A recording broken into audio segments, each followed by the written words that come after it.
Salut les amis! Chelsea vous a tué, l'arbitre a tué Milan, sinon il y aurait eu match quoi. C'est sûr que penalty rouge au bout de 20 minutes, bon le match il est mort, on va pas se mentir. Après encore une fois, moi ce qui me rend ouf c'est que c'est même pas de perdre contre Chelsea le problème, tranquille à la base, moi je l'avais dit, ils ont une meilleure équipe que l'AC Milan. Mais là tu sais qu'il y aurait eu match, franchement il y aurait eu match, j'en suis quasi sûr. Le truc... Ok, à la limite, penalty, Tomori au début, il tire un peu à la limite, ok, pas de souci, mais pas rouge, quoi. Le problème, c'est que tu flingues le match. C'est trop, il y a des attentats, des trucs 100 fois pire, des trucs dernier défenseur, ce que tu veux. Il y a même des actions où ça aurait même pas sifflé penalty carrément sur ça. Encore, il le gêne au début, qui est péno, pas de souci. Mais rouge, t'as pas à mettre rouge. Il empêche l'attaquant de marquer, il empêche rien. À la fin, Mason, il est même plus gêné, il peut tirer normal. C'est au début qu'il est gêné. Milan est toujours dedans pour la Galif. Ouais, ça va être dur, ça va être dur. Mais après, encore une fois, c'est que ça te flingue ta soirée. Et on voit 100 fois pire tout le temps, il n'y a jamais de rouge. Et là, il y a rouge. Vous voyez ce que je veux dire? C'est que ça te flingue le match, ça te flingue tout. Alors qu'on voit 100 fois pire, des cas bien pires, et il n'y a pas de rouge. D'habitude, c'est ça en fait qui est relou. Ça aurait été un bon match. Milan aurait tenu tête à Chelsea. Ils auraient vraiment pu faire un truc, je pense, ce soir. Mais bon, on le saura jamais. C'est comme ça maintenant. Il faut penser aux autres matchs, mais ça va être compliqué. Voilà, les résultats. Ça a fini un partout, les gars. Hein. Il y avait un partout. Le résultat les arrange pour le coup. Maintenant, Milan est maître de son destin. Il faut gagner les deux matchs contre Zagreb et Salzbourg, ce qui va pas être simple. Voilà. Les gars, allons déjà sur Pactu et tout. Bon, ça, on a vu, les gars, Kanté, ça commence à être flippant parce que, bon, c'est rechute sur rechute, c'est effrayant. C'est carrément effrayant. Donc voilà, malheureusement, c'est vrai que ça dure depuis un moment. Et pour la Coupe du Monde, bon, on avait l'habitude dans les grosses compétitions d'avoir Ella Pioche et Kanté, qui étaient des valeurs sûres, même si à l'Euro, encore une fois, Kanté, il était loin d'être à un gros niveau. Mais bon, on a l'habitude de les avoir, ils nous ont fait souvent du bien. Là, c'est vrai que ça part un peu en vrille à ce niveau-là, mais bon. Haaland dispose d'une clause libératoire de 200 millions valable à partir de l'été 2024. Celle-ci diminuera chaque année à partir de 2024 et s'appliquera uniquement au club en dehors. Ouais, donc c'était cette fameuse rumeur qu'il avait une clause à combien, 100 et quelques. Bon, après, moi perso, Haaland, je le vois rester à City un petit moment. J'ai l'impression qu'il est déjà épanoui. Il y a une équipe autour de lui qui est faite pour lui. Son père a une histoire avec City. Moi, je pense que le gars, il va rester un moment. Je dis pas qu'il ira jamais au Real. C'est une possibilité, hein. Mais perso, je le vois bien rester à City un petit moment. Enfin, il va pas partir dans 2 ans, genre. Trent devrait être forfait 2 semaines avec Liverpool. Même chose pour Matip. Matip, lui, c'est pas... Ils ont tellement de blessés. Il y a Diaz aussi qui s'ajoute. Après, Trent, en ce moment, c'est pas forcément une grosse perte. En tout cas, quand tu joues des équipes qui vont te poser des problèmes et tout. Parce que bon, tu sais que défensivement, il est pas en confiance et qu'à la base, c'est pas son plus gros point fort non plus. Mais ouais, Liverpool, c'est... Je pense que Klopp, il se dit vivement la pause de la Coupe du Monde. Qu'on récupère des joueurs, que ça laisse un peu de temps. Parce que là, Sergio Ramos risque entre 2 et 7 matchs de suspension pour attitude. Mais néanmoins, l'arbitre n'a noté aucune insulte du joueur dans son rapport. Donc pourquoi il risque de 2 à 7 matchs pour attitude intimidante pour ce qu'il a fait? Il y en a qui ont fait 100 fois pire que lui, qui n'ont pas eu le tiers de ça. Pourquoi? Si l'arbitre, vraiment, il avait été insulté, machin, il l'aurait noté dans son rapport. S'il ne l'a pas noté dans le rapport, pourquoi? Si c'est ce qu'on a vu à l'image, il faut arrêter 2 minutes. Si on fait ça, il n'y a plus un joueur qui finit la saison. Ils sont tous suspendus 12 matchs, non? 15 matchs, et puis voilà, il faut arrêter. Mais non, mais encore, s'il y avait vraiment une insulte, machin truc, mais il l'a même pas mentionné. Donc du coup, bah, tu te poses des questions, tu comprends pas. La relation entre Kylian Mbappé et le PSG est complètement cassée, indique Marca, à tel point que le champion du monde travaillerait pour son départ dès l'hiver prochain. À voir ce qui est vrai, ce qui est faux, on sait qu'il y a une part de vérité, parce que lui-même lance des messages à chaque fois sur les réseaux, des trucs, des messages cachés, pas vraiment, parce que voilà, il veut qu'on le voie et que ça fasse parler. Donc on se doute bien qu'il y a un malaise, et on l'a vu dès le début de saison où il faisait la gueule de ouf. Et ça, je vous l'avais dit dès le début, les gars. Le truc de pré-saison, les matchs amicaux au Japon, il y avait un match, il était rentré, il n'avait pas fait une passe, il faisait la gueule pendant tout le match. Et au final, bah du coup, c'est ce qui s'ensuit derrière, tu vois. C'est déjà, il y avait un malaise. À partir de là, ça se sent, puisque derrière, il n'y a eu que des problèmes à ce niveau-là.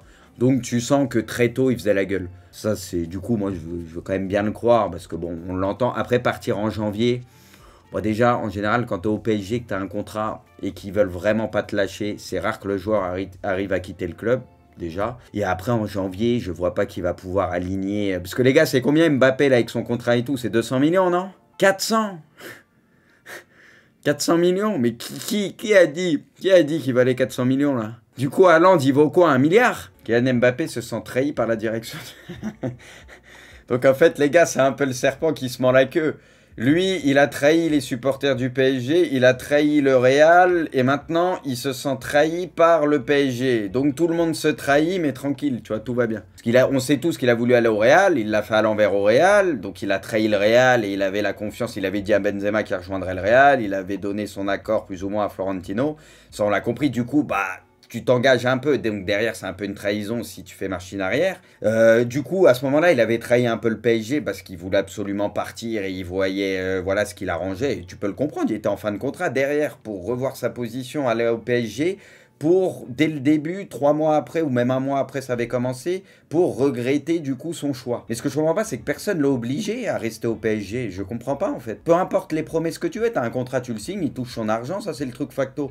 Tout ce qui est promesse on va faire venir un neuf, on va faire venir... En mode, le PSG réalise toutes les promesses de tout le monde depuis X années. Ils ont promis qu'ils gagneraient la Ligue des Champions, ils l'ont toujours pas gagné. Non mais, sans tailler les gars. C'est pas parce que tu promets quelque chose que tu vas forcément l'avoir. Tu sais que ça va pas être évident de faire venir un top 9, etc. au PSG, dont les Lewandowski, ce que tu veux. Ça va pas être évident de dégager Neymar. Enfin, tu t'en doutes de ça, tu vois. Donc je comprends pas. À partir du moment où tu décides de rester, bon, Luis Campos devrait lui aussi quitter le PSG. Les gars, il va avoir des places à prendre. Hein. Le PSG réclamerait 400 millions pour céder Mbappé cet été. Mais les gars, qui est capable de le prendre cet été et tout à 200 ou 250 millions? Qui est capable? Mais les gars, j'ai l'impression que le PSG... Mbappé, les gars... Non mais les gars, Mbappé, j'ai l'impression qu'il est capable de faire péter le PSG, genre de le faire imploser complet. Tu sais, j'ai l'impression que si Mbappé la part et que ça finit en fiasco... Tu sais, ça va faire imploser le PSG, non? On dirait que mon vieux, tout dépend de lui, là. Il va faire exploser le Real. Ah bah, il peut le faire imploser. En ce moment, Kiki, mon vieux, il peut tout faire péter, hein, n'importe où. Franchement, les gars, en ce moment, les gars, soyons honnêtes, on oublie les qualités du joueur, parce que les qualités, c'est une chose. Mais il y a des joueurs, tu sais, qui sont durs à gérer et qui peuvent te faire péter un vestiaire ou ce que tu veux. Et Mbappé, c'est ce qu'il est en train de faire. Et tu te dis, bah, s'il se calme pas et tout, bah, il peut arriver au Real ou à Liverpool, peu importe, et il peut se passer des dingueries aussi, parce que bon, t'as l'impression que c'est un éternel insatisfait. Je sais pas ce qui peut le satisfaire. Il y avait une chose qui était censée le satisfaire, la suite logique, c'est d'aller au Real, mais apparemment, non, c'était pas assez, puisqu'il y est pas allé. Donc je comprends pas ce qu'il recherche et ce qu'il veut. On s'est trompé, et moi, le premier, a dit Kylian Mbappé, en substance assez proche. Le mec, quand même, un mois après, déjà, il s'était... Parce que, comme je vous le dis, il faisait la gueule dès le début, donc il s'est rendu compte, 3 semaines après avoir prolongé, qu'il s'était trompé. Putain, il lui a pas fallu beaucoup de temps pour se rendre compte qu'il s'était trompé, du coup. Qu'est-ce qu'il a fait pour qu'il se trompe, justement? Quelles sont les raisons qui l'ont poussé à faire une erreur? Pas compris. Les clubs italiens, les gars, pas fous. On va voir avec l'Inter demain, bon, à part Naples. Mais en tout cas, la Juve, ouais, bah, comme prévu, on le sentait, ça. Hein. On le sentait qu'ils allaient peut-être faire un nul ou quoi. Bon, au final, ils ont perdu, mais on le sentait que ça allait être compliqué. Hein. Les 4 derniers matchs, Ligue des Champions de Jude, but de Vescovac, c'est vrai que c'est vénère, quand même. Commence à scorer un peu, hein. Je suis le seul, les gars, à avoir ce ressenti que Galtier, bon, après, c'est un peu le cas souvent au PSG et tout. Et c'est peut-être pour ça que Tourelle, ça l'a rendu ouf à un moment, et que voilà, mais j'ai l'impression que c'est un pantin, un peu, Galtier. J'ai l'impression, il est là, tu sais, il subit les choses, et voilà, quoi. T'as ce sentiment que, bah, il subit les trucs, comme souvent avec les entraîneurs du PSG, et c'est tout. Pour moi, tout le reste, les discours, les trucs, les confs et tout, c'est un discours de façade. Quand tu vois les matchs et tout, et que tu le vois à bord terrain et tout, moi, j'ai l'impression qu'il subit les choses, et voilà, ouais... Parce de toute façon, il n'a pas la marge de manœuvre qu'a peut-être un entraîneur normal. Parce que le PSG, on sait que c'est spécial. Tenu en échec. Bon, au final, ça a fait deux fois nul. Hein. Tenu en échec au parc, le PSG reste au coup d'arrêt. Après, les deux, de toute façon, sont qualifiés. Donc, vont se qualifier. Donc, bon. Là, maintenant, tu vas jouer ta première place. Tu aurais pu assurer ta première place là en gagnant. Après, en sachant que, bon, des fois, finir 1 ou 2 maintenant, on sait qu'il y a des grosses équipes qui vont finir deuxième. Donc, Et du coup, les gars, c'est ça. Chelsea 7, Salzbourg 6, Milan 4, Zagreb 4. Voilà. En sachant que, bien évidemment, bah, y a déjà eu la double confrontation entre Milan et Chelsea. Donc maintenant, Milan, bah, tu as ton destin entre les mains si tu bats Zagreb et Salzbourg. Mais ça sera tout sauf simple. Tout sauf ça, mais bon, au moins t'as encore une possibilité, mais c'est vrai que ça sent pas super bon encore cette histoire. Et en plus, Tomori sera pas là au prochain match, et dernier temps, il y a beaucoup de pépins avec les défenseurs, donc c'est chiant, putain. Ok, donc le Real, eux, ils sont royaux, bon, ils ont déjà quasi assuré la première place à coup sûr. Leipzig, il faut faire attention avec le Shakhtar, hein, putain. Si le Shakhtar, ils avaient battu le Real, bah là, ils étaient bien, le Shakhtar. Ils étaient vraiment bien, et même le Real était collé à Leipzig avec le Shakhtar, ouais. Le PSG avec Messi, putain, pour une fois que c'est pas moi qui le dis, le PSG sans Messi, bah pour une fois que je valide, les gars, pète clic. Là, je les valide parce que c'est la vérité, les gars. Ces derniers temps, je suis désolé, hein. Quand Messi est là, il y a du jeu quand même, il y a un peu plus de jeu, il y a des passes magnifiques, il y a des choses. Force est de constater que sans lui, ça gagne pas. Non, mais sans troll, hein. C'est un des meilleurs en ce début de saison et ces derniers matchs, c'est le meilleur, c'est vrai. Et quand il est là, les gars, ces derniers temps, il fait des diffs balles au pied, il donne des caviars, il marque des buts, c'est bon, tranquille. Il a 55 ans, il joue mieux que les jeunes.